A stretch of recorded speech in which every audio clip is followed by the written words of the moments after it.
misalkan kita selalu memaparkan atau menasehati dilarang adanya pemerasan atau misalkan pemerasan dalam bentuk uang ya, biasanya kan anak kecil suka seperti itu. Sedikit demi sedikit di sekolah ini sudah dikasih tahu, sudah diterapkan gitu. Metode pengajaran apa yang ibu gunakan untuk mengajarkan nilai-nilai ini? Kalau di kelas 3 ibu sudah membiasakan penilaian sikap kemandirian, kejujuran, kedisiplinan dalam hal apapun. Contohnya di kelas kedisiplinan waktu, terus kedisiplinan kebersihan, kemudian tanggung jawab dalam segala hal. Apa tantangan terbesar yang ibu hadapi dalam mengajarkan pendidikan karakter dan anti korupsi? Kalau saat ini sesuai pengalaman, yaitu tantangan terbesarnya pembulian juga pemerasan gitu di kalangan anak-anak SD. Nah, bisa ibu berikan contoh konkret tentang tindakan korupsi yang dapat dipahami oleh siswa? Kalau tindakan konkretnya seperti misalkan kalau untuk anak usia SD, dia ingin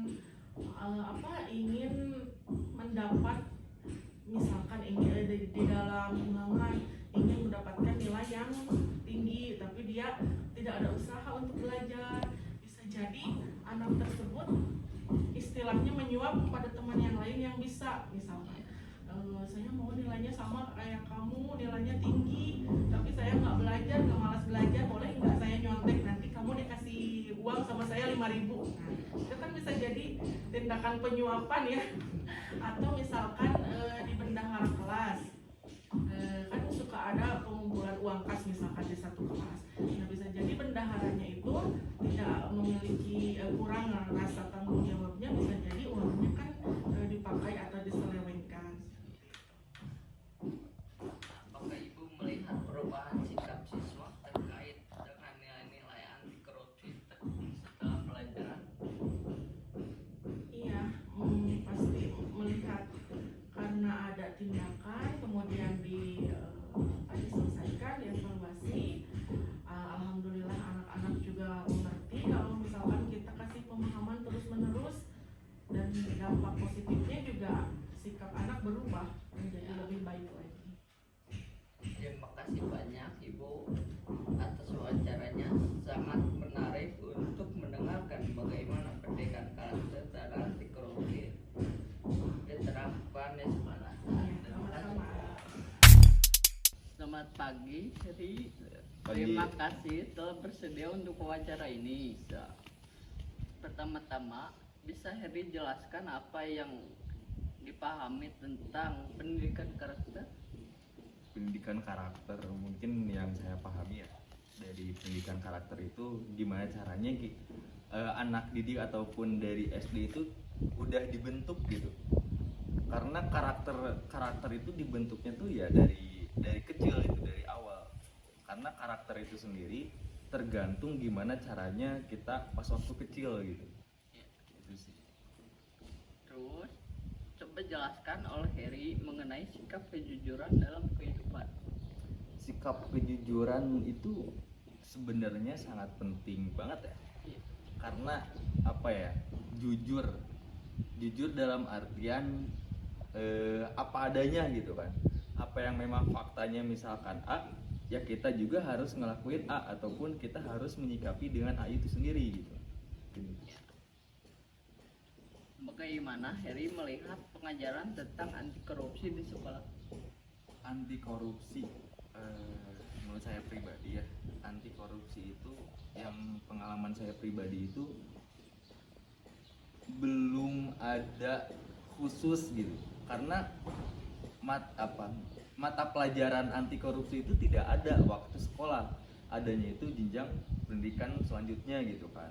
Anti korupsi ada anti korupsi, cuman anti korupsinya itu biasanya tuh kayak berbentuk seminar gitu, bukan mata pelajaran.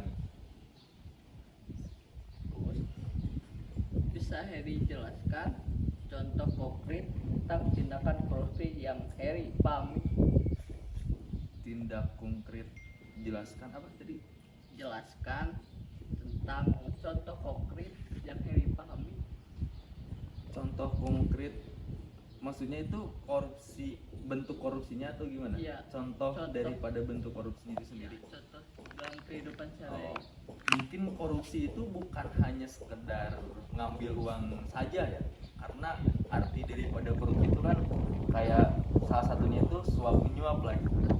Misal ada anak sendiri gitu, ingin disekolahkan ke sekolah favorit gitu, terus si orang tuanya itu mempunyai orang dalam. Nah, itu salah satu contoh daripada korupsi itu sendiri ya. Jadi bukan hanya sekedar mengambil uang saja ataupun sekedar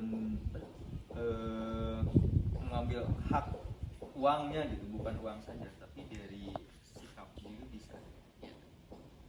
Terus apakah Heri ada perubahan dalam diri sendiri setelah belajar tentang anti korupsi dan sikap kejujuran? Mungkin ada sih, karena saya pribadi ya, ketika belajar anti korupsi itu saya tuh mengetahui gitu, oh ternyata korupsi itu bukan hanya sekedar mengambil uang saja, ternyata kayak suap menyuap itu salah satu contoh korupsi gitu. Jadi saya itu merasa kayak sekarang tuh jangan terlalu mengedepankan orang dalam lah gitu, sekarang tuh kayak gitu.